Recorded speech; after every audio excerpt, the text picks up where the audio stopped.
산과 골짜기로 내가 달릴지라도 내 선하신 목자 나 인도해.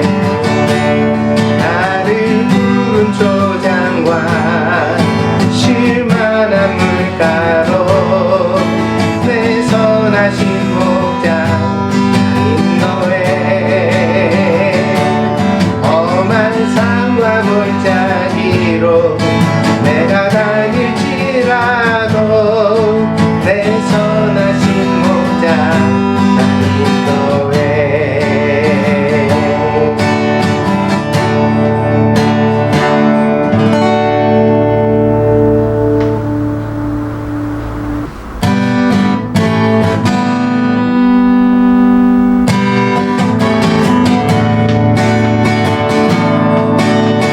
예수 이름이 온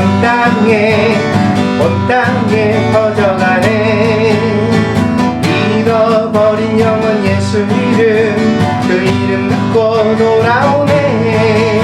예수님 기뻐 노래하시리. 잃어버린 영혼 돌아올 때 예수님 기뻐 춤추시리. 잃어버린 영혼 돌아올 때 예수 이름이 온 땅에 선포되네. 하나님의 나라 열방 중에 임하시네. 하나님 기뻐 노래하시리. 열방이 주께 돌아올 때 하나님 기뻐 춤추시리. 열방이 주께 돌아올 때 예수 이름이 온 땅에 퍼져가네. 잃어버린 영혼 예수 이름, 그 이름 듣고 돌아오네. 예수님 기뻐 노래하시리. 잃어버린 영혼 돌아올 때 예수님 기뻐 춤추시리. 잃어버린 영혼 돌아올 때 예수 이름이 온 땅에 선포되네.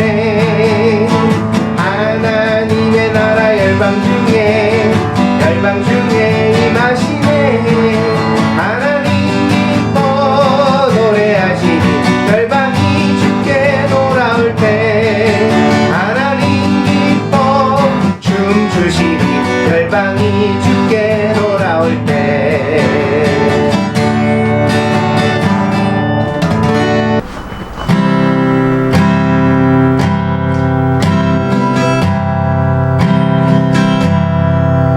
아버지 당신의 마음이 있는 곳에 나의 마음이 있기를 원해요. 아버지 당신의 눈물이 고인 곳에 나의 눈물이 보이길 원해요.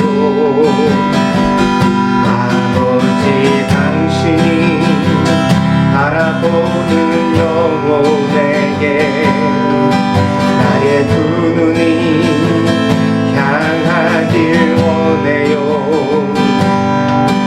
아버지 당신이 울고 있는 어두운 땅에 나의 두 발이 향하길 원해요.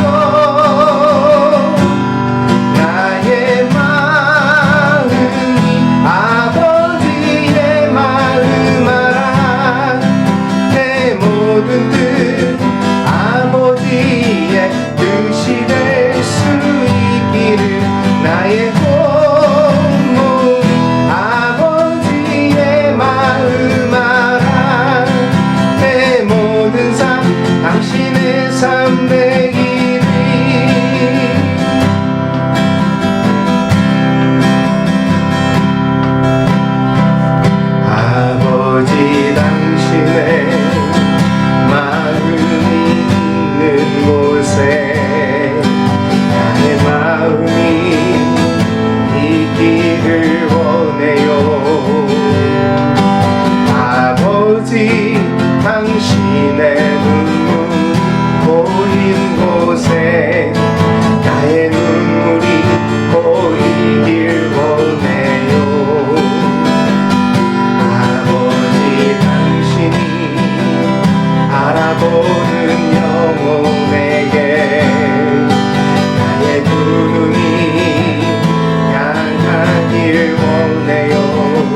존귀하신 주님, 우리들의 일상을 잠시 멈추고 주님을 경배하고 예배하기 위하여 저희가 함께 한 마음으로 모였습니다. 저희가 예배하는 이 자리에 주님께서 성령으로 함께하여 주시고 저희의 연약한 믿음이 바른 길을 갈 수 있도록 이끌어 주시기를 원합니다. 코로나19로 인하여 혼란 속에 빠진 세상을 긍휼히 여겨주시고 전염병의 두려움 때문에 움츠리는 저희와 저희의 자녀들을 주님께서 눈동자와 같이 보호하여 주시옵소서. 그리하여 주님의 날까지 온 몸과 영혼이 흠 없이 강건하게 하여 주시고 저희가 가진 모든 것으로 주님의 영광을 위하여 살아가는 참 그리스도인이 될 수 있도록 저희를 인도하여 주시옵소서. 주님, 이 어려움의 시기에 부흥을 구합니다.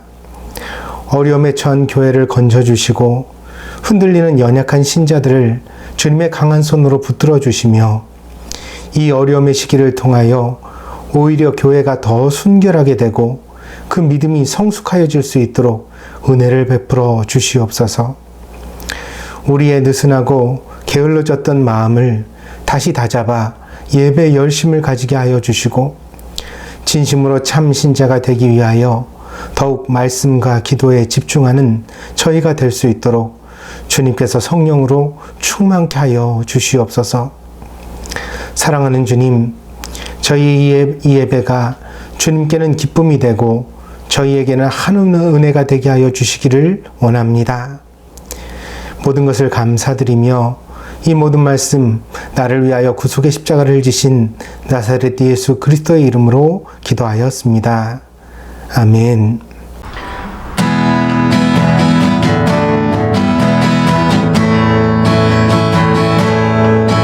나의 안에 거하라. 나는 내 하나님이니 모든 환난 가운데 너를 지키는 자라. 두려워하지 말라. 내가 널 도와주리니 놀라지 말라. 내 손 잡아주리라.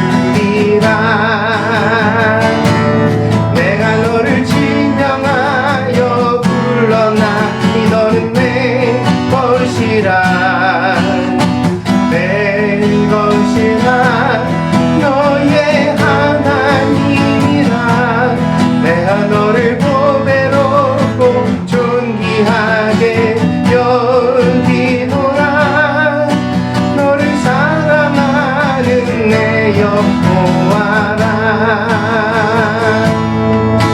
나의 안에 거하라. 나는 내 하나님이니 모든 환난 가운데 너를 지키는 자라. 두려워하지 말라. 내가 널 도와주리니 놀라지 말라. 내 손 잡아주리라. 내가 너를 진정하여 불러나니 너는 내 것이라. 내 것이라. 너의 하나님이라. 내가 너를 보배롭고 존귀하게 여기노라. 너를 사랑하는 내 여호와라. 너를 사랑하는 내 여호와라.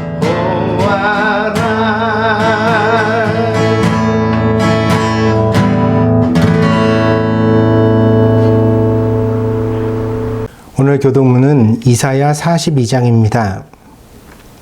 교독하겠습니다. 나의 붙드는 나의 종, 내 마음에 기뻐하는 나의 택한 사람을 보라. 내가 나의 신을 그에게 주었은즉 그가 이방에 공의를 베풀리라. 그는 외치지 아니하며 목소리를 높이지 아니하며 그 소리로 거리에 들리게 아니하며 상한 갈대를 꺾지 아니하며 꺼져가는 등불을 끄지 아니하고 진리로 공의를 베풀 것이며 그는 쇠하지 아니하며 낙담하지 아니하고 세상의 공의를 세우기에 이르리니 섬들이 그 교훈을 앙망하리라. 나 여호와가 의로 너를 불렀은즉 내가 내 손을 잡아 너를 보호하며 너를 세워 백성의 언약과 이방의 빛이 되게 하리라. 내가 소경의 눈을 밝히며 갇힌 자를 옥에서 이끌어내며 흑암에 처한 자를 감옥에서 나오게 하리라. 아멘. 다 같이 사도신경으로 신앙 고백 드리겠습니다. 와레와 덴치노 주크리노시 젠노노 치치나로 카미오 신즈 와레와 소노이 도리코 와레라노 슈 예수 그리스도 신즈 슈와 세이레이니 요리 데미코무라레 오토메 마리아 요리 우마레 본디오 빌라도노 모토니 쿠르시미오 오케 조지카니 츠케라레 시니테 후무라레 요미니 쿠다리 미카메니 시니노 우지오리 유카츠시 텐니 노보리테 젠노노 치치나로 카미노 미기니 자시타마오 가시코 요리 기타리테 이케로모노토 시니타로모노토 사바키 타망 와레와 세이레오 신즈 세나로 교토노 교카이 세이토노 마지와리 쯔미노 유루시 가라다노 우카츠 에이엔노 세이메이오 신즈 아멘.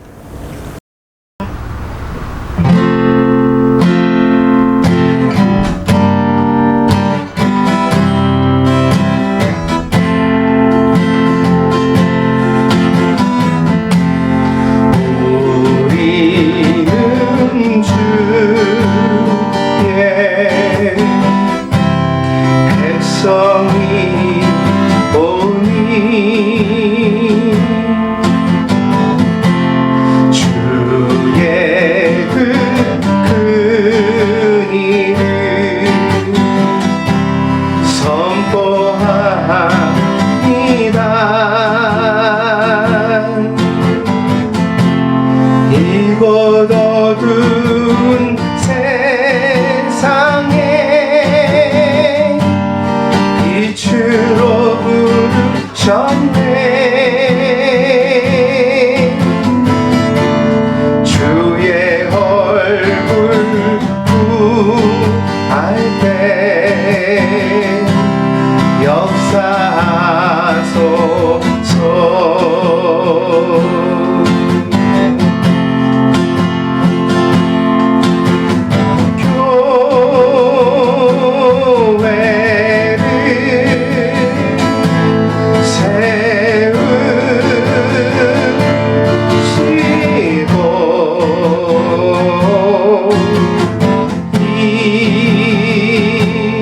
땅 고쳐주소서.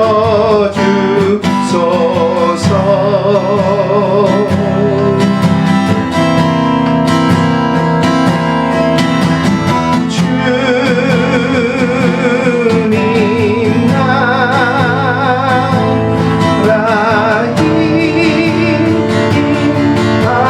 임하시고 주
살아계신 하나님 참으로 감사를 드립니다.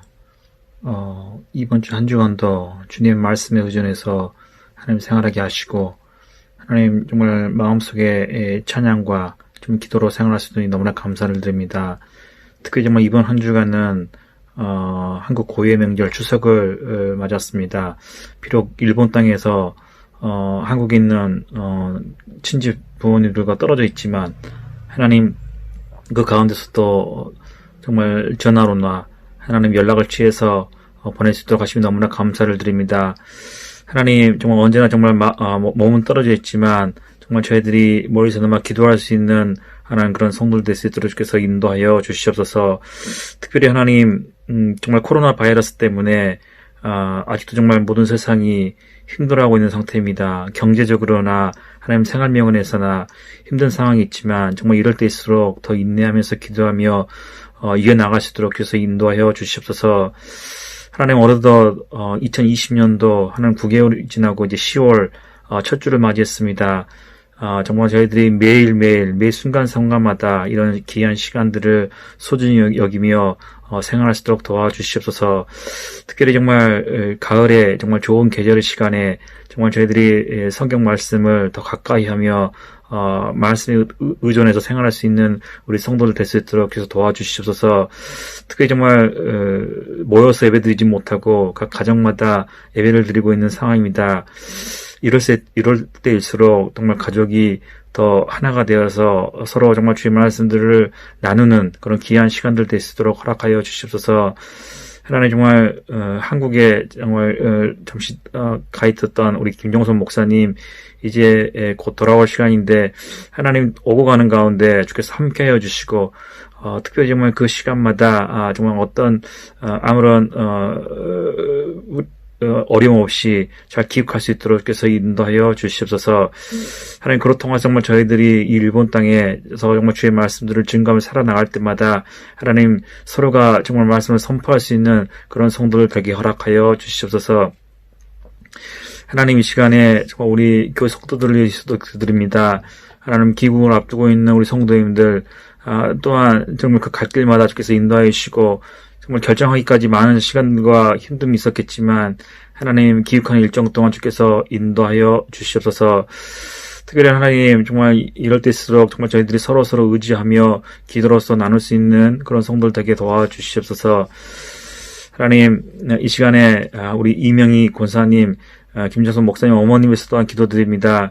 하나님 피함을 앓으면서 많은 시간 힘들어하고 계시는데 이럴 때 이루함 주시고 연로함에 정말 체력이 딸릴 수 있지만 하나님 그럴수록 더 큰 힘을 허락하셔서 정말 잘 생활할 수 있도록 주께서 인도하여 주시옵소서. 매 순간마다 정말 우리가 서로 나누며 기도할 수 있는 그런 성도들에게 도와주시옵소서. 하나님 이 시간 예배드린 첫 시간인데 예배 마치는 시간까지 주께서 함께 할 줄 믿습니다. 이 모든 말씀 예수님 받들어 기도드렸습니다. 아멘. 오늘 우리에게 주신 하나님의 말씀은 시편 126편 1절에서 6절입니다. 시편 126편 1절에서 6절입니다. 봉독하겠습니다. 성전에 올라가는 노래. 여호와께서 시온의 포로를 돌려 보내실 때에 우리는 꿈꾸는 것 같았도다. 그때 우리 입에는 웃음이 가득하고 우리 혀에는 찬양이 찼었도다. 그때 문나라 가운데서 말하기를 여호와께서 그들을 위하여 큰 일을 행하셨다 하였도다. 여호와께서 우리를 위하여 큰 일을 행하셨으니 우리는 기쁘도다. 여호와여 우리의 포로를 남방 시내들 같이 돌려보내소서. 눈물을 흘리며 씨를 뿌리는 자는 기쁨으로 거두리로다. 울며 씨를 뿌리러 나아가는 자는 반드시 기쁨으로 그 곡식단을 가지고 돌아오리로다. 아멘. 20세기 문명의 특징은 교통과 통신의 발달입니다. 이것은 세계를 더욱 가깝게 하는 그런 능력을 인간에게 주었습니다. 그 결과 우리는 지구 전체를 하나의 공동체로 인식하게 되었고 더 많이 왕래하며 더 많이 교제하며 살아갈 수 있게 되었습니다. 지금의 시대에 국경을 넘는 일은 여행이나 상업에서뿐 아니라 모든 문화적 콘텐츠에 있어서도 지극히 당연한 일이 되었습니다. 그래서 이제는 한 나라만을 위하여 문화를 만들어내는 것이 아니라 거리와 시간을 뛰어넘어서 그리고 언어와 문화의 장벽을 뛰어넘어서 모든 사람들이 함께 즐기고 공감할 수 있는 것들을 만들기 위하여 공감하는 그런 시대가 되었습니다. 그런데 갑자기 코로나19 바이러스의 등장으로 이러한 세계의 변화에 제동이 걸리게 되었습니다. 1950년 한국전쟁이 일어났을 당시 이승만 대통령이 했던 유명한 라디오 연설의 그 금언이 있습니다. 그게 이제 뭉치면 살고 흩어지면 죽는다라는 금언입니다. 그런데 오늘 한국에서는 뭉치면 죽고 흩어져야 산다라는 새로운 금언으로 탄생하여 방역에 사용되고 있을 지경입니다. 참 절박한 말이죠. 흩어져야 산다. 이런 말은 우리가 이전에는 해보지 못했던 말이거든요. 심지어 추석도 이런 경고를 피해갈 수는 없었습니다. 오늘 이 주일까지 이어지는 이번 추석 연휴는 예전보다 더 긴 연휴임에도 불구하고 고향 방문을 자제하자, 성묘를 자제하자, 여행을 자제하자, 심지어는 가까운 사람들과 친목 모임도 자제해달라는 당부 속에서 지나가고 있습니다. 과연 한국의 방역이 이 연휴를 무사히 넘기고 성공할 것인지는 아마도 다음 주에 결과를 지켜봐야 하는 상황이지만, 그러나 참 우리가 이것을 성공을 하든 못하든 이 명절을 이렇게 지난다는 것은 참으로 안타까운 현실이 아닐 수 없습니다. 이렇게 사람들이 흩어져 살아가야만 하는 세상이 되었기에 지금의 시대를 언택트 시대라고 명명하기도 합니다. 기업들도 재택근무를 장려하고 있고요. 문화공연도 이제는 오프라인이 아니라 온라인으로 이루어집니다. 그리고 사람들의 만남도 최대한 자제되는 것이 미덕이 되어서 이제 친구 모임도 잘 못하고 결혼식도 연기되고요. 심지어는 사람이 돌아가셔서 장례식을 하는데도 부고를 알리면서 오는 메시지를 보니까 오실 필요는 없습니다. 그렇게 안내되는 것을 제가 보았습니다. 그래서 사람의 만남 자체가 희귀해지고 사라지는 그런 상황을 우리는 맞이하고 있습니다. 이것은 교회도 마찬가지입니다. 교회가 바로 전염병의 클러스터가 될 수 있는 위험한 상황을 우리가 경험하게 되어지면서 교회뿐 아니라 모든 종교 모임이 금지되거나 자제되는 그런 현실을 맞이하고 있습니다. 그래서 큰 교회든 작은 교회든 급하게 온라인 예배를 편성해야 있고요. 모든 것이 다 불황이라고 하는데 이 온라인 예배를 위한 방송 장비는 크게 흥황이라고 그러죠. 사람들이 서로 사가지고 장비를 구하기가 힘들다, 그런 이야기가 들려집니다. 그러면서 이제 나름대로의 독특한 방식으로 교회 공동체를 지켜내기 위하여서 다 같이 안간힘을 쓰고 있는 그러한 상황입니다. 그러나 코로나19의 상황은 아직도 1, 2년의 시간을 더 필요로 하는 것으로 보입니다. 우리가 작년도 연말에 시작해서 거의 이제 1년이 돼 가거든요. 그래서 우리가 한두 달 정도 잘 하면 이 코로나19에 대해서 어떻게 좀 대안이 나오지 않을까 싶었는데 1년이 지났지만 아직 세계는 전염병이 더 번져가고 있죠. 그래서 지금 백신을 한창 개발하고 있지만 그 백신이 나온 이후에도 전 세계에 그것이 보급되고 사람들이 이 질병의 위험에서 벗어나기 위하여서는 앞으로 한 1년 내지 2년 정도 필요하다고 그렇게 이야기를 합니다. 그리고 이 질병을 극복하게 된다고 하더라도, 그러니까 코로나19를 우리가 잘 이겨낸다 하더라도 연구자들은 이와 비슷한 전염병이 앞으로 주기적으로 나타날 가능성이 매우 높다, 그렇게 경고하고 있습니다. 그래서 우리는 고민을 하게 됩니다. 그것은 과연 이 언택트 시대 속에서 우리는 어떻게 교회를 지키고 우리의 신앙을 보수해 나갈 것인가? 그러니까 이제 이 언택트 시대가 몇 개월 만에 끝나지는 않을 거라는 거죠.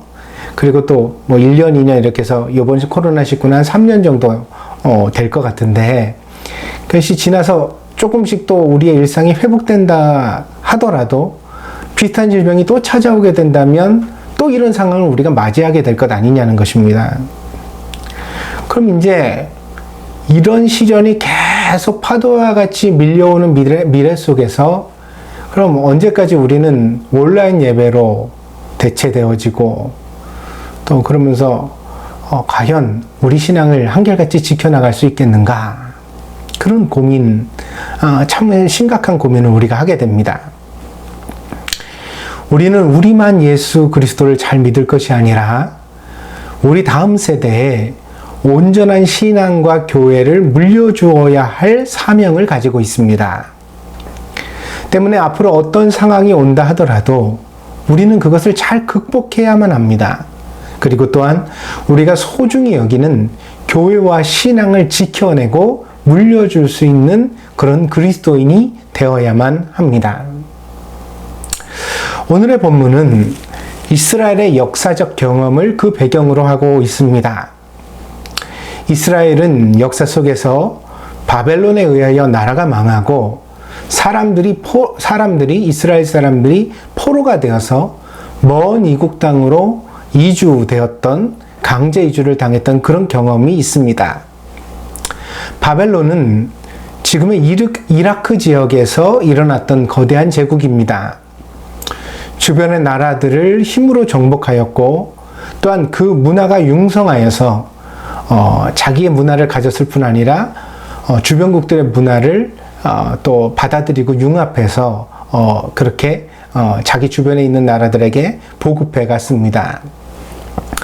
본래 이 이라크 지역은 메소포타미아 문명의 발흥지였기 때문에 고대로부터 이미 앞선 문물과 저력을 가지고 있었습니다. 이것이 이제 시리아, 페르시아, 그리고 바벨론으로 이어졌는데 이런 국가적 구분을 뛰어넘어서 이 지역에 나타났던 거대한 제국을 대표적으로 바벨론이라고 성경은 호명하고 있습니다. 이스라엘은 이 바벨론에 비하면 지극히 작은 나라요, 또 변방에 불과했습니다. 그런데 이제 오늘날 그 극동아시아에서 한국이 처한 지리적 위치도 그러합니다만 어때요? 북쪽에는 중국이 있고 남쪽에는 일본이 있고 또 저 동쪽으로는 이제 러시아가 있고 그리고 거리로는 큰 거리를 두고 있지만 사실 미국이 이 러시아나 중국과 계속 대치하고 있지 않습니까? 그러다 보니까 이제 변방의 국가인 한국이지만 거대한 국가들 사이에 끼어서 굉장히 많은 어려움을 겪고 있는 게 사실이거든요. 그래서 만약에 대한민국을 저 유럽으로 옮겨놓는다 그러면 이미 중진국 정도가 아니라 아주 선진국인 건 분명하고요. 그리고 군사력에 있어서도 독일, 프랑스 등과 이렇게 그 다음에 놓여지는 영국과 그런 나라들과 함께 자웅을 겨룰 수 있을 만큼 그렇게 이제 대단한 나라일 것입니다. 근데 이제 이것이 극동아시아에 있어서 중국, 러시아, 미국, 일본 등과 이제 경쟁하다 보니까 한국이라는 나라가 계속 치이고 어려움을 당하는 그런 현실에 있거든요. 근데 이제 역사 속에서 이스라엘도 그러했습니다. 그 이전에 최고의 강대국은 이집트였고요. 이제 성경에 애굽이라고 그러죠. 그 나라가 이제 처음에 강한 힘을 가지고서 고대 근동의 그런 어떤 주권 국가로서 역할을 했고요. 그 다음에 이제 바벨론이 신흥 제국으로 이제 융성하게 되어지는 거거든요. 근데 이 바벨론과 이집트의 그 가운데 끼인 나라가 이스라엘이었다는 거죠. 그래서 이 이스라엘이 과도한 관심을 받게 됩니다. 그러니까 이스라엘이 어느 편을 드느냐, 어느 쪽 권력에 복종하게 되느냐에 따라서 이제 이 세계적인 질서의 어떤 판도의 변화가 있었기 때문에, 그래서 이제 거대한 제국들이 계속 이스라엘을 압박하고 자기 힘 아래 두려고 노력을 했던 거죠. 그래서 이것이 이스라엘의 입장에서는 큰 불행이었습니다. 왜냐하면 계속 큰 나라에 시달려야만 했거든요. 그래서 이스라엘은 결국 바벨론의 공격을 받습니다. 유대인들의 정신적 고향이었던 예루살렘은 돌 위에 돌 하나도 남지 않을 만큼 완전하게 파괴되었고요. 그런 이후에도 바벨론 제국은 이 유대인들을 그 고향 땅에 남겨두지 않고 포로로 끌고 가서 강제로 자기들이 원하는 지역에 이주시키는 그런 정책을 사용하게 됩니다. 그 결과 이스라엘은 80년 동안 포로가 되어서 낯선 땅에서 나그네로 살아야 하는 그런 서름을 겪어야 했습니다. 이 혹독한 시기는 육체적, 경제적 고통뿐만 아니라 극심한 신앙적 고통의 시기였습니다. 예루살렘에 있던 솔로몬의 성전, 그것이 유대인의 자부심이었거든요. 근데 여기서 드리는 유대인의 제사가 유대인 신앙에 있어서의 가장 핵심이었다는 말입니다. 그래서 모든 유대인들은 매년 절기를 쫓아 예루살렘에 가서 하나님 앞에 이 예루살렘 성전에서 제사를 드리고 그 제사를 통해서 자기 신앙을 지켜왔는데요. 그런데 갑자기 이제 외국의 침공을 받아 나라가 망하고, 그리고 솔로몬의 성전도 모두 다 파괴되고 나니까 어느 해부터가 갑자기 제사가 사라지는, 제사를 드릴 수 없는 상황 가운데 유대인들이 놓이게 된 것입니다. 그래서 이스라엘은 제사 없는 신앙생활을 어떻게 이어갈 것인가에 대하여 고민하지 않을 수 없었습니다. 그러나 물론 당대에는 대답이 없었겠지요. 그런 시대를 한 번도 맞아본 적이 없으니까요. 어떻게 해야 할지 당혹스럽고 답을 가지지 못했습니다. 이때 이스라엘의 스승이며 종교적 지도자였던 랍비들이 함께 모여서 회의를 하게 됩니다.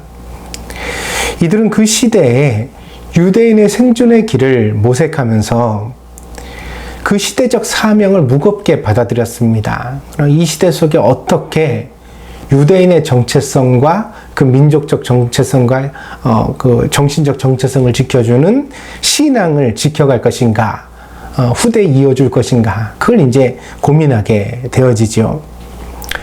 그 결과로 생겨나게 된 것이 회당입니다. 랍비들은 파괴된 성전을 대체하는 마음의 성전으로 그 유대인의 마음에 하나님의 성전을 다시 세워야 한다고 생각했습니다. 그렇다면 그 마음의 성전은 과연 무엇으로 세울 것인가? 우리가 예루살렘 성전은 돌로, 흙으로 세우는 거잖아요. 근데 사람들의 마음의 성전을 세운다면 과연 무엇으로 그 성전을 세울 것인가?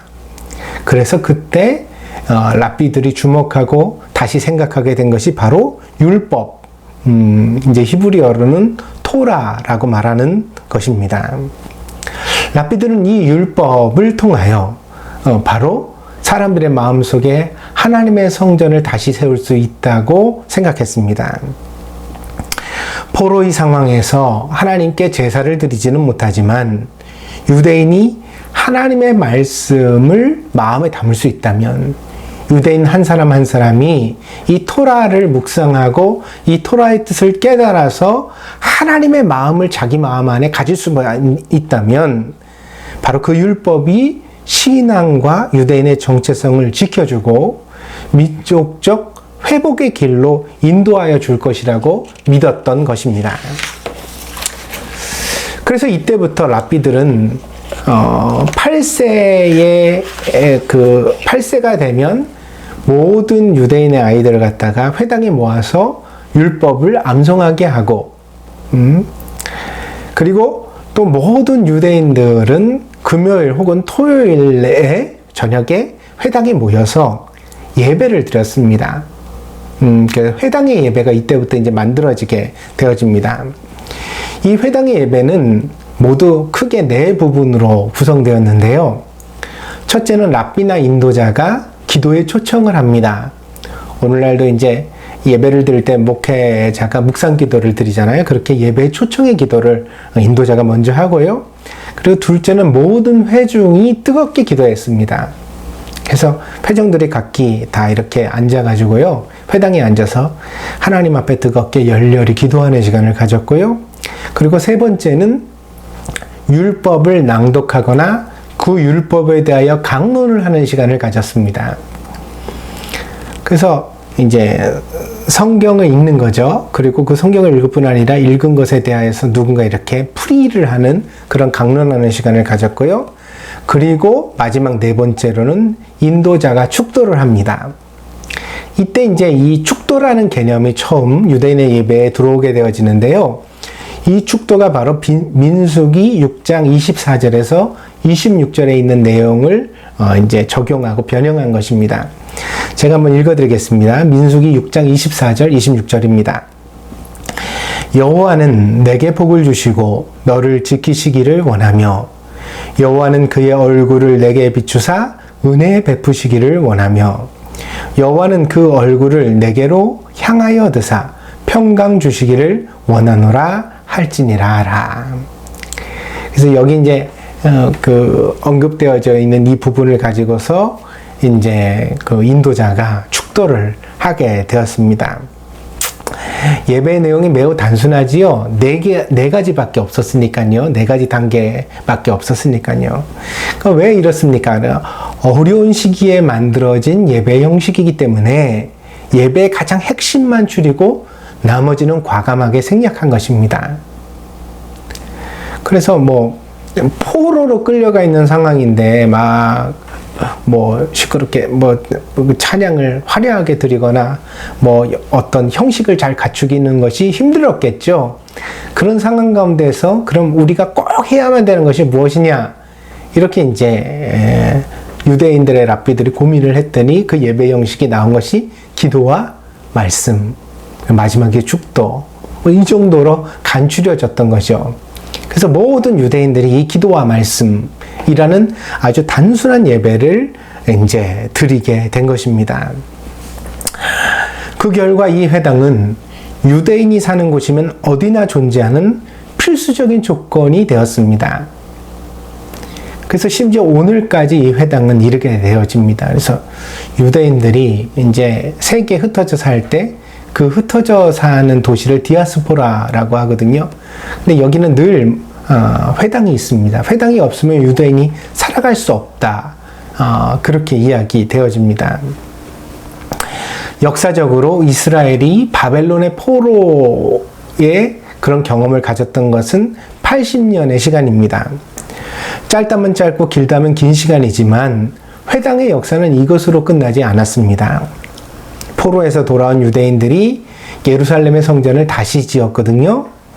그것이 이제 성경에는 에스라, 느헤미야의 내용이죠. 그래 에스라도 1차 그 포로에서 돌아와서 처음에 성전을 중건하다가 다 짓지 못하고 이렇게 멈춘 그런 상황을 보여주고요. 느헤미야가 이제 나중에 그 성전을 다시 중건했던 그런 내용을 가지고 있지요. 그리고 또 성경에서 한 권 더 에스더서가 있는데 에스더서는 포로로 끌려갔던 시기에 페르시아 제국에서 유대인들이 겪었던 경험입니다. 그래서 이제 이 에스더서의 사건으로 인하여서 불임절이라는 절기가 만들어지게 되는데 이것도 이제 포로기의 내용이죠. 그래서 에스라, 느헤미야, 에스더 이렇게 세 권의 성경이 바로 바벨론 포로기라고 지칭되어지는 시기에 유대인들에게 있었던 그 내용을 가지는 성경이라고 하겠습니다. 그래서 이 내용을 가만히 읽어보면 이제 포로에서 돌아온 이스라엘 백성들이 힘을 다 쏟아가지고 예루살렘의 성전을 중건했거든요. 화려하든 화려하지 못하다 하여튼 성전을 먼저 짓기는 졌습니다. 다시 예루살렘 성전이 재건되고 그리고 그 이후로 제사가 회복되었지만 그러나 유대인들은 예루살렘 성전이 다시 회복되었다고 해서 회당을 포기하지는 않았습니다. 오히려 그 율법의 가치를 새삼 깊이 깨달았기 때문에 그렇구나. 보이는 건물로서의 성전은 언제나 무너질 수 있지만 보이지 않는 마음의 성전을 지키면 그러면 하나님의 회복이 우리 가운데 있을 수 있구나. 그걸 알게 되었기 때문에 이후로 이스라엘의 역사 속에서 회당은 정착되었으며 유대인이 사는 곳이면 어디나 회당이 먼저 세워지게 되었던 것입니다. 그래서 우리는 신약의 복음서에서도 바울의 서신에서도 회당이라는 장소를 흔히 발견하게 됩니다. 예수님도 회당에 가셔서 설교했던 일이 있고요. 그리고 사도 바울이 전도를 유럽 지역에 할 때에도 그 지역에 유대인들이 사는 공동체에 회당이 있는 곳을 찾아 거기서 말씀을 강론하거나 가르쳤다고 기록한 것을 우리가 신약 성경에서 찾아볼 수 있습니다. 뿐만 아니라 AD 70년경, 그러니까 예수님의 십자가 사건 이후죠. 그 70년경에 유대인들이 로마에 반대하여서 반란을 일으킵니다. 이때 로마의 장군 티투스가 큰 대군을 이끌고 이 유대인 토벌을 오거든요. 반란군 토벌을 옵니다. 근데 이때 이제 이 티투스 장군이 예루살렘을 파괴합니다. 반란을 일으킨 유대인에게 본보기를 보이기 위하여서 AD 70년경에 이 티투스 장군이 예루살렘을 파괴합니다. 이때 그 예수님 당대에 있었던 예루살렘 성전도 파괴됐습니다. 예수님 때에는요, 계속해서 성전이 지어지고 있었거든요. 이 성전을 이제 헤롯 대왕이 다시 중건하여 지었다고 했습니다. 헤롯은 원래 순수 유대인이 아니라 이방인인데, 돈으로 그 팔레스타인 지역의 왕권을 로마 황제에게 샀습니다. 돈으로 왕이 된 사람입니다. 그러다 보니까 사람들에게 별로 인기가 없으니까 유대인들을 회유하기 위해서 자기의 그런 사적인 돈을 들여서 성전을 크게 짓는 공사를 했거든요. 그럼 이제 사람들이 헤롯에게 칭찬을 해줄 것 같아서 그런 일을 했던 거죠. 그래서 이때 헤롯이 예루살렘 성전을 꽤 거창하게 지었습니다. 이전보다 훨씬 더 화려하고 크게 지었죠. 근데 이 성전이 몇 년 가지 못하고 AD 70년경에 로마의 장군, 이후에는 황제가 된 사람인데 이 티투스에 의하여서 완전히 파괴됩니다. 그때 그 진압군으로 왔던 로마 병사들에게는요, 이 예루살렘 성전에 막대한 금은 보화가 숨겨져 있었다는 헛소문이 돌았다 그래요. 당시에 뭐 로마에 복속된 나라였으니까 유대인에게 무슨 금은 보화가 그렇게 많았겠습니까? 그런데 오늘이나 옛날이나 가짜 뉴스는 참 있는 것 같습니다. 근데 이 가짜 뉴스를 믿었던 로마의 군병들은요, 예루살렘 성전을 파괴한 이후에 그냥 두지 않고 돌을 다 파헤쳤습니다. 왜냐하면 금이 화재로 인하여 녹아가지고 돌과 돌 사이로 스며들어서 땅속 깊은 곳으로 갔을 거라고 추측했던 거죠. 그래서 예루살렘 성전이 화재로 무너졌는데 그 무너진 잿더미조차 그냥 두지 않고요, 전부 다 병사들이 가져다가 아골골짜기, 당시에 이제 예루살렘 사람들이 쓰레기 하치장으로 썼던 곳인데 거기다 갖다 버렸답니다. 그래서 그야말로 다시 한번 예루살렘 성전은 돌 위에 돌 하나도 남지 않는 그런 파괴를 겪게 됩니다. 이렇게 두 번이나 계속해서 성전의 파괴를 겪게 되어지니까 어때요? 다시 한번 유대인들은 보이는 성전의 허무함을 깨닫게 되어지죠. 그래서 이후로 유대인의 정체성, 그리고 신앙을 지키는 그 사명은 회당, 이것을 이제 헬라어로는 시나고게라고 말하는데, 이 회당이 그 중심이 되어지는, 예루살렘 이전에 예루살렘 성전이 유대인의 신앙의 중심이었다면 이제는 모든 유대인의 정체성과 신앙의 중심은 어디예요? 회당이 되어지는 그런 패러다임의 변화가 일어나게 됩니다. 오늘 우리가 읽은 시편 그 126편은 1절에서 3절까지는 포로에서 돌아오는 기쁨을 묘사하고 있습니다. 그래서 그 내용을 가만히 보면 굉장히 그 하나님께서 우리를 포로에서 해방하실 때 우리가 마치 꿈꾸는 것 같았다 이렇게 표현을 하고 있죠. 얼마나 좋았던가. 그걸 이제 과거의 일을 회상하는 것입니다.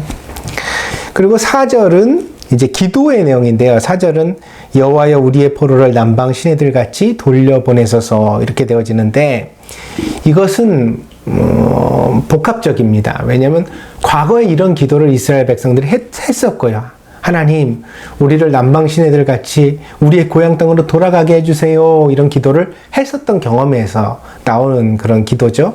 그런데 또한 동시에 이스라엘 역사 속에서 다시 포로기와 같이 암흑의 상황이 온다 하더라도 그 위기와 역경에서 건져달라는, 이스라엘 민족이 역시 다시 포로에서 돌아오는 것과 같이 그렇게 회복되게 해달라는 그런 미래적 내용을 담고 있는 기도라는 거죠. 그래서 이 기도는 과거에 드린 기도이며 또한 미래를 위한 현재의 기도이기도 한 그런 내용으로 되어져 있습니다. 그래서 1에서 3절은 과거에 대한 회상이라면 4절은 과거와 현재, 미래를 아우르는 기도의 내용이라고 할 수 있고요. 그리고 5절, 6절이 이제 이 시편 126편의 가장 핵심인데 그것이 무엇이냐면 후세에 남기는 교훈입니다. 그래서 이 5절에 보면 눈물을 흘리며 이렇게 되어져 있죠. 시작되는데 6절은 울며 이렇게 시작됩니다. 근데 이것은 동의 반복어예요. 뭐 눈물 흘리는 것과 우는 것이 뭐가 다르겠습니까? 똑같죠. 눈물을 흘리며 씨를 뿌리는 것과 울며 씨를 뿌리는 건 다 똑같은 내용입니다. 기쁨으로 단을 거둔다는 것도 똑같은 내용이죠. 그래서 5절과 6절은 다른 내용이 아니라 너무너무 소중해서 다른 표현의 반복으로 강조하지 않을 수 없는, 후손들에게 꼭 전하고 싶은 이스라엘 민족의 교훈이 그 내용이 되어집니다. 그렇다면 그 교훈의 내용은 무엇일까요? 5절, 6절을 제가 한번 읽고 설명드리겠습니다. 5절입니다. 눈물을 흘리며 씨를 뿌리는 자는 기쁨으로 거두리로다. 울며 씨를 뿌리러 나가는 자는 반드시 기쁨으로 그 곡식단을 가지고 돌아오리로다. 그래서 이 5절, 6절이 126편의 가장 중심이 되어지는 교훈인데요. 후대 전하는 교훈인데 그 내용은 낙심하거나 절망하지 말고 씨를 뿌리라는 것입니다. 미래를 위해 오늘 희망을 심으라는 것입니다. 할 수 있는 것을 하라는 것입니다. 아무리 상황이 엄혹하고 어렵더라도 이런 상황에서 내가 뭘 할 수 있겠어. 그렇게 한탄만 하지 말고 그래도 뭔가 할 수 있는 일이 있지 않겠느냐. 그것을 하라는 것입니다. 울면서라도 씨를 뿌리라는 것입니다. 운다는 상황은 씨를 뿌려도 그 곡식을 거둘 수 있는 희망이 안 보이는 상황이거든요. 그런데도 불구하고 씨를 뿌려야 한다는 것입니다. 비록 그것이 아무리 아프고 어렵고 힘들어도 그렇게 해야만 한다는 것이 오늘 시편 126편의 강력한 교훈입니다. 포로기의 유대인들이 회당을 만든 것은 편리한 신앙생활을 위한 타협이 절대로 아니었습니다. 그러니까 예루살렘 성전에 찾아가는 것이 너무 멀고 번잡하니까, 예배도 너무 복잡하니까 우리 신앙생활을 좀 간편하고 쉽게 해보자. 그렇게 해서 탄생한 것이 회당이 아니라는 말입니다. 그것은 당시의 유대인들에게는 울면서 눈물을 흘리면서 감당했던 신앙의 고민의 산물이며 책임과 사명의 결과였던 것입니다. 그러니까 유대인들은 정말 없던 시절에 자기들이 가진 모든 것을 다 털어 이 회당을 만들었습니다. 유대인들이 회당을 만들었다고 하여서 그것이 당장 어떤 부흥을 나타내고 이스라엘 민족에게 효과를 거두게 했던 것은 아닙니다. 어떤 면에서 포로가 된 사람들이 건물 하나를 따로 구별해서 거기 모여 예배를 계속하고 하나님 말씀의 율법을 외운다는 것은 초라한 몸부림이며 궁색한 방도처럼 보여졌을 수도 있습니다. 심지어 어떤 사람들은 이것을 반대했을 것입니다. 무슨 말이냐? 아니, 예루살렘에 가서 예배를 드려야지 여기서 이렇게 이 컴컴하고 초라한 곳에서 우리가 예배를 한다고 그게 우리 신앙에 무슨 도움이 되겠느냐? 뭐 탈출을 하든 무슨 어떻게 하든지 간에 우리는 예루살렘으로 가야 된다. 그런 사람들이 당대에도 있었겠죠. 그러나 우리가 잊지 말아야 하는 사실은 우리의 하나님께서는 언제나 사람의 중심을 보시고 그 속마음을 감찰하시는 하나님이라는 것입니다. 시편 11편 4절입니다. 여호와께서는 그의 성전에 계시고 여호와의 보좌는 하늘에 있으며 그의 눈이 인생을 통촉하시고 그의 안목이 그들을 감찰하시도다. 하나님이 어떠세요? 사람을 눈여겨보십니다. 우리의 진심이 어떠한지 하나님은 늘 살피시고 계신 하나님이십니다. 하나님은 유대인들의 진심에 응답하셨습니다. 그들이 진심으로 하나님을 찾을 때 비록 포로가 되어 자유가 없고 여러 가지로 경제적으로 궁핍하며 어려운 상황 가운데 있었지만 그러나 하나님께서는 회당에서 낭독하고 강론하는 그 토라 율법 속에서 유대인들을 만나 주셨습니다. 그것이 신앙이 이어지고 나중에는 복음이 꼽힐 수 있는 배경으로 이 회당이 그리고 율법이 자리하게 된 이유입니다. 우리는 오늘의 위기를 결코 가볍게 여겨서는 안 되겠습니다. 이것은 단지 오프라인의 예배를 드리거나 온라인의 예배를 드리거나 그런 문제가 아닙니다.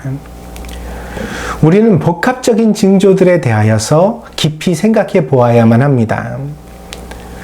지구는 더 이상 사람들의 탐욕을 인내할 수 없다고 말하고 있습니다. 그것이 남극의 빙하가 녹고 거대한 산불이 계속해서 매년 일어나며 매서운 태풍이 연이어 찾아오고 메뚜기 떼가 발생하고 극심한 가뭄이 어느 지역에선가 계속되는 이유입니다. 기후재앙을 연구하는 학자들은 인류가 10년 이내에 극적인 변화를 만들어내지 못하면 지구는 돌이킬 수 없는 상황에 접어들게 될 것이라고 경고하고 있습니다. 10년, 긴 시간이 아닙니다. 고작 10년의 시간 동안 우리가 살아가는 지구상에 이 기후재앙을 멈추고 변화를 이끌어내려면 오늘 당장 우리는 무언가를 시작해야만 하는 것입니다. 그런 시기에 바로 세계적으로 팬데믹이라는 상황이 발생했습니다. 저는 이 코로나 바이러스가 그냥 재수가 없어 우연히 이 시기에 생겨난 것이 아니라고 보입니다. 이것은 우연이 아닙니다. 지금은 변화냐 몰락이냐 인류가 그 갈림길 앞에 서 있는 상황입니다. 이것은 교회에게도 그렇다고 생각합니다. 더 이상 교회가 사람들을 모으기만 하고 그 사람들의 숫자를 관리하는 공동체가 되어서는 안 된다는 말입니다. 교회는 이제 사람과 자연이 그리고 지구가 함께 생육하고 번성하는 미래를 생각해야만 하며 그런 고민들에 대하여 대답을 제시할 수 있어야만 합니다. 지금까지 간과하거나 묵인했던 인간의 탐욕에 대하여 이제는 교회가 앞장서 깊이 반성하고 회개해야 하며 더불어 함께 살아가는 세상을 위하여 우리에게 필요한 신앙적 교양이 무엇인가? 기독교인이 예전에는 박애, 사랑 이런 것들을 이제 행하는 사람으로 여겨졌거든요. 근데 오늘날에는 그런 그리스도인의 정체성도 극히 희박해져서 그리스도인이 세상 사람과 다른 게 뭐냐 이런 도전적 질문에 우리가 직면해 있잖아요. 그런데 이제는 사람만 생각하는 교회에서 더 나아가 지구를, 환경을, 자연을 심지어 우리와 신앙이 다른 사람들과 함께 살아가는 방식을 교양으로 함께 고민해야 되는 시기 속에 우리 교회가 놓여져 있다는 것입니다.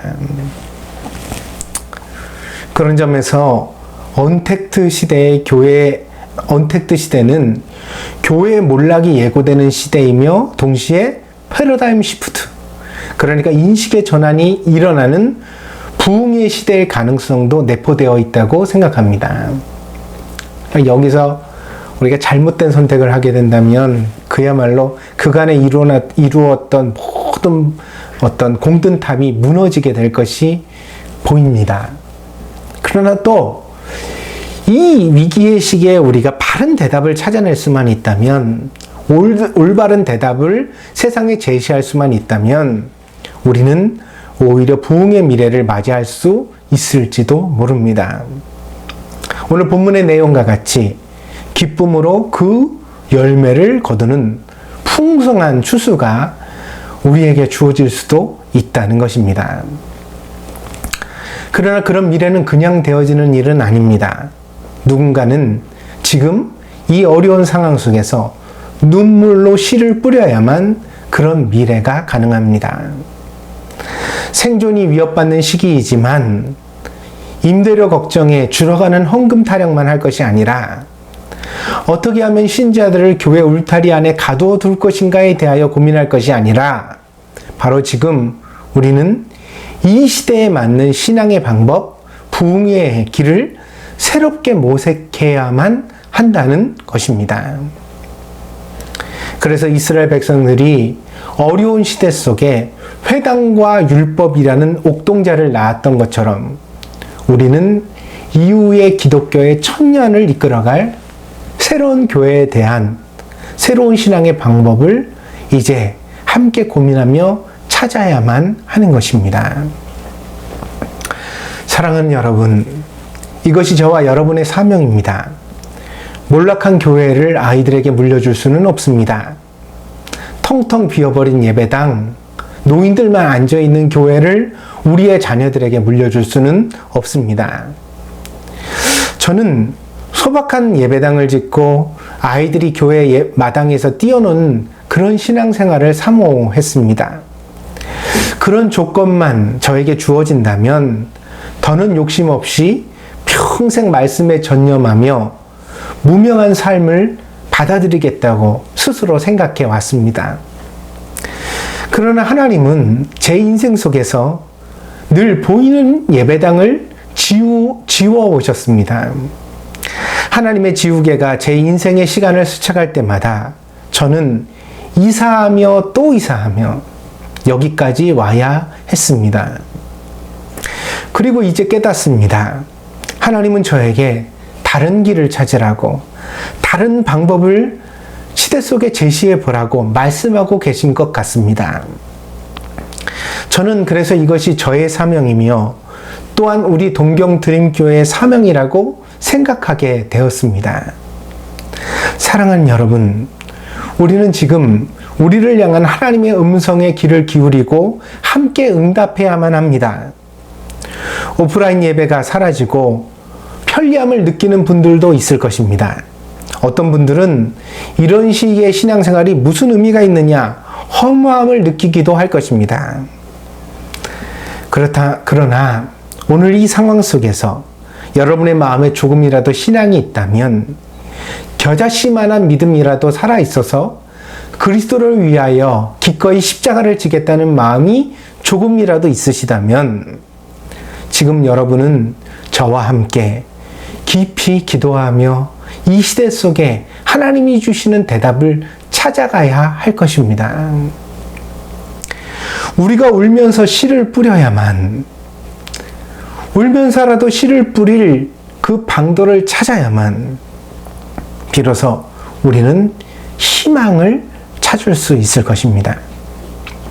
그것이 우리 자녀들의 미래를 지키는 일이며 동시에 우리 자신의 신앙을 보존하는 유일한 길이 될 것이라고 저는 생각합니다. 예수님께서는 제자들에게 이렇게 말씀하신 적이 있습니다. 마태복음 12장 30절입니다. 나와 함께 아니하는 자는 나를 반대하는 자요, 나와 함께 모으지 아니하는 자는 해치는 자니라.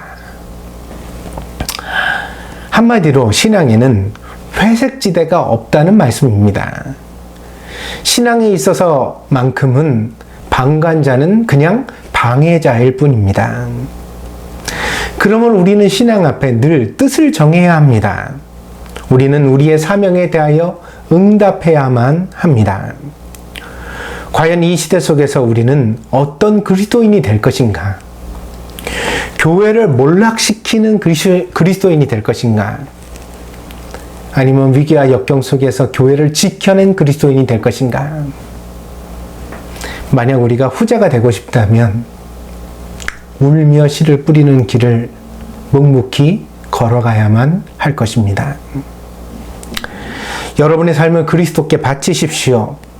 포로기의 유대인들이 율법을 붙들었던 것처럼 오늘 이 고난과 역경의 시대에 우리 그리스도인들은 복음을 붙들어야 할 것입니다. 그리고 그 복음을 어떻게 지키고 후대에 전할 것인가에 대하여 깊이 고민하며 우리는 울더라도 눈물이 나더라도 씨를 뿌리는 그리스도인이 되어야 할 것입니다. 우리의 마음을 다해 회복의 길을 찾아 나설 수 있는 저와 여러분이 되어지기를 바랍니다. 우리는 연약합니다. 그러나 주님은 진심을 다하는 자들과 함께 해주십니다. 그리고 주님이 함께 하시는 곳에 언제나 상황을 뛰어넘는 대답, 하나님의 부흥이 있다고 저는 믿습니다. 이 부흥이 저와 여러분의 삶에 꼭 나타나게 되기를 간절히 희망합니다. 기도하겠습니다. 복되신 주님, 하나님께서는 어려운 상황들을 통해 오늘 우리에게 미래를 경고하고 계십니다. 계속 탐욕을 쫓아가면 계속 과거의 방식을 우리가 고집한다면 우리에게 더 이상 밝은 미래는 없다고 말씀하시고 있습니다. 오늘 우리는 단지 우리 교회의 장래를 걱정할 것이 아니라 모든 교회, 우리 신앙의 장래를 고민해야 하며 나아가 민족의 장래를, 세계의 미래를 함께 고민해야 하는 시기 속에 놓여 있습니다. 이스라엘 민족들이 캄캄한 암흑의 시기에 그 포로의 시대 속에 회당과 율법의 그런 희망을 발견해냈던 것처럼 사랑하는 주님, 오늘 우리들도 이 언택트 시대 속에서 새로운 신앙의 길을, 새로운 하나님의 희망을 발견해낼 수 있는 교회, 그런 성도가 될 수 있도록 인도하여 주시옵소서. 이를 위하여 기꺼이 울면서라도 씨를 뿌릴 수 있는 마음이 우리 안에 있게 하여 주시고, 그런 각오와 그런 믿음으로 하나님 앞에 헌신할 수 있는 우리 동경드림교회가 되게 하여 주시옵소서. 하나님 함께 하시기를 간절히 원하오며 모든 말씀 예수 그리스도의 이름으로 기도하였습니다. 아멘.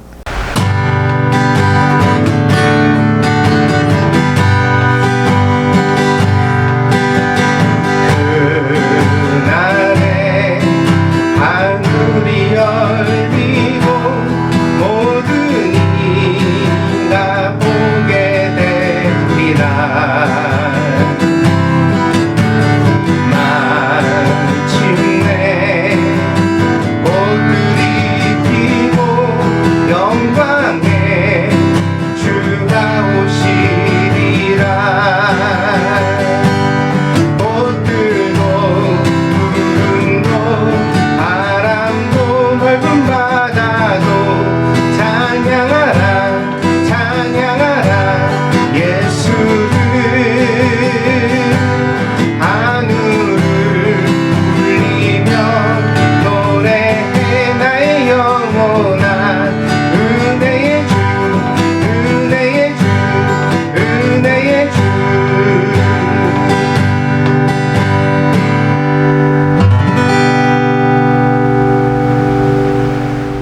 말씀 사람 그리고 하나님의 나라를 위하여 우리가 신앙의 표지를 늘 기억하며 무엇이 우리 신앙이 가장 중요한가 다시 한번 마음에 되새길 수 있는 동경드림교회 성도들이 되어주시기를 바랍니다. 오늘부터 10월달이 시작됐습니다. 10월은 섬김의 달입니다. 시대적으로 어려운 상황을 맞아서 우리가 주변에 있는 사람들을 좀 돌아보고 섬기는 것을 다시 한번 노력했으면 합니다. 그래서 10월 한 달을 섬김의 달로 목회자가 정하였으니까요.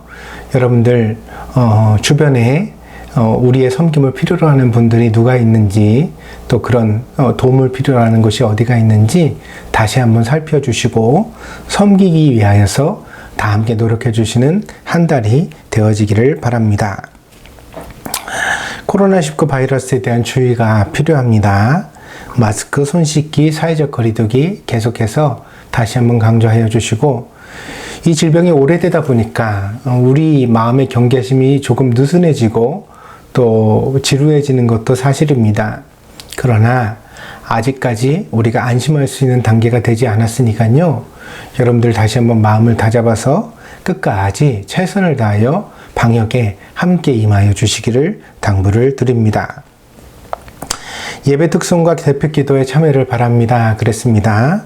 한동안 이제 가정마다 돌아가면서 특송이 왔는데 또 이제 끊어진 것 같습니다. 한 번만 하는 것이 아니라 우리가 각기 마음을 두어서 함께 하면 좋겠으니까요.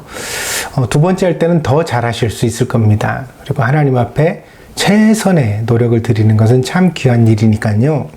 집에서 가족들이 함께 지내시는 동안 몇 주간 좀 준비하시고 연습하셔서 예배의 특성으로 함께 참여해 주시기를 당부를 드립니다. 그리고 또 우리 돌아가면서 대표 기도하시는 집사님들 또 성도님들 더 많이 준비하셔서 이 동영상으로 남겨지는 거잖아요. 그러니까 우리가 조금 더 많이 신경을 썼으면 좋겠습니다. 그래서 은혜로운 예배가 되도록 모든 성도들이 함께 노력해 주시기를 당부를 드립니다. 그 성경감성 챌린지가 지난주로 이제 마감했습니다. 시상은 다음 주 주일 이후에 제가 일본 동경에 돌아가서 하도록 할 테니까요. 여러분들 또 그때 소식을 드리도록 하겠습니다. 일단 마감되었다는 사실 여러분 기억하시고 또 시상 소식도 여러분들 기다려 주시기를 당부를 드립니다. 그리고 오늘까지가 이제 추석 연휴입니다. 한국에서는. 그래서 많은 분들이 휴가를 또 쉬기도 하고 또 가족 친지들과 내 왕래도 있었을 텐데요. 여러 가지로 만남이 자제되어지는 언택트 상황이기는 하지만 그러나 역시 명절은 명절인 것 같습니다. 만날 분들은 또 다 만나고 또 왕래하는 분들은 또 다 있다는 것도 알고 있습니다. 여러분들 우리가 부모님께도 형제에게도 소홀하지 않도록 함께 마음을 써주시기를 당부를 드립니다. 우리 성도들 소식입니다. 우리 이명희 권사님 투병을 위해서 계속해서 기도해 주시고요. 또 한국으로 귀국하는 유미라 자매님 가족 그리고 김대승, 김신혜 성도님 가정도 위하여서 여러분들 계속해서 기도해 주시기를 바랍니다. 그리고 이제 요번 주간이 되겠네요. 그 김영경 성도님 아란이네하고 저는 요번 토요일 10월 10일 날 동경에 돌아가서 여러분을 뵙겠습니다. 모든 과정이 순조로울 수 있도록 계속해서 기도해 주시기를 바랍니다. 분주한 상황이지만 우리가 성도 간에 계속해서 교제를 하고 소식을 나누면서 함께 기도하며 이 어려움의 시기를 이겨나갔으면 합니다. 그러니까요, 작은 소식이라도 좋습니다. 여러분들 목사만 알아야 할 것과 또 성도들과 함께 나눌 수 있는 소식들을 계속해서 목사에게 알려주셔서 성도 간의 교제가 끊이지 않을 수 있도록 함께 노력해 주시기를 부탁을 드립니다. 다른 권고가 없으시면 우리 모든 상황 속에서 함께 찬양드리고 예배를 축도로 폐하도록 하겠습니다.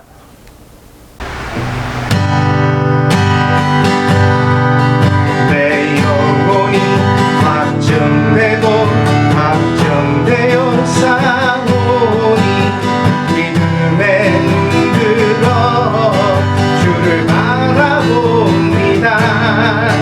내 영혼이 확정되고 확정되어 싸우니 믿음에 눈들어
언제나 우리가 가진 모든 문제에 올바른 대답이 되시는 주님, 주님의 지혜와 능력을 사모합니다.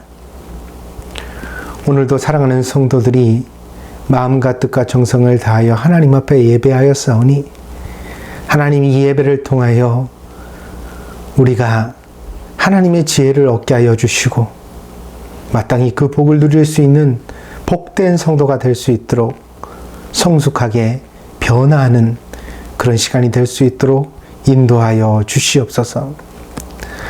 사랑하는 성도들의 가정에 화목을 주시고 그 자녀들이 건강하게 아름답게 자라가게 하여 주시며 저들의 일터에 보람이 있게 하시고 저들이 가지는 모든 사람들과의 관계 속에 하나님이 주시는 샬롬의 평강이 넘칠 수 있도록 하나님 축복하여 주시옵소서. 몸뿐 아니라 마음도 건강하게 하여 주시고 가는 곳마다 하나님의 자녀로 빛과 소금의 사명 감당케 하시며 하나님이 주시는 귀한 은혜를 전파하는 복된 성도들이 다 될 수 있도록 하나님 인도하여 주시옵소서. 지금은 우리 교회의 머리가 되시는 예수 그리스도의 한량없는 은혜와 우리를 변함없이 사랑하여 주시는 아버지 하나님의 극진하신 사랑하심과 우리를 그리스도의 말씀 가운데 인도하여 주시는 보혜사 성령님의 교통하시며 내재하시며 충만하신 역사가 오늘 동경드림교회에서 예배드리는 사랑하는 성도들 머리 위에 저들의 가정과 직장과 학업 위에 저들의 모든 삶의 자리 위에 지금으로부터 영원히 함께 계실지어다.